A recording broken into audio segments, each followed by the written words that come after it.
के दीदी सपना में आती है खेसरिया के दीदी। तो का हाल बा भाई लोग, ई गाना सुन के तनी के पता चलिए गई हो कि तो कादुन खेसरिया के दीदिया सपना में आती है, खेसरिया के दीदी सपना में आती है। अरे सरऊ सब सुअरे के चोदल हुआ संकारे, खेसरिया के दीदी तोरा सपना में आवेले। खेसरिया के दीदी सपना में आती है, खेसरिया के बहिन सपना में आती है। तो का हाल बा भाई लोग, आज के वीडियो बहुत गाना फाड़ होके वाला बा, स्टैंडिंग होके वाला बा।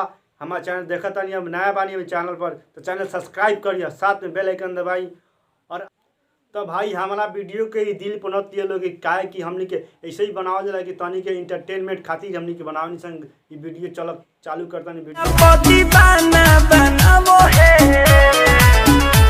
खेसरिया के बेटी सपना में आवो है, कातिला नया दपति बनावो है।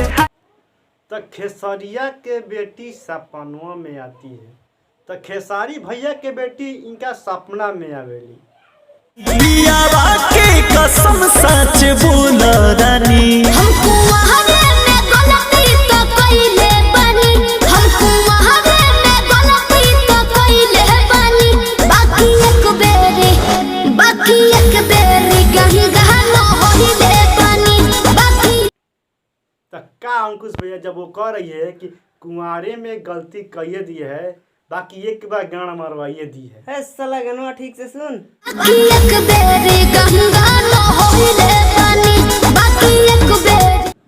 बाकी एक बार गंगा ने हईले बानी। अरे साला हमारे कैमरा मैन है ना, तो थोड़ा घबरा देता है। नींद जानू दिल से उड़ावा है, पवनवा के भेट सपनवा में आवो है, कातिला नया दबगी भाना बनावो है, पवनवा के भेट सपना। तो खाली सपने में आवेले कि यादों में हिलावे लगा हो। हनी बके करा लुटाई सभे बोलावो तक करा भी जाई, फाटे लभे जाना हम का करी जिया करे जाना। तो अंकुश भैया कहता रे, अरे चूसा करे जाना हो, तनी चूसा चूसा करे जाना। है साला गनवा सही से सुन। हवा तक करा भी जाई, फाटे लभे जाना। तो चल होने दे जाना।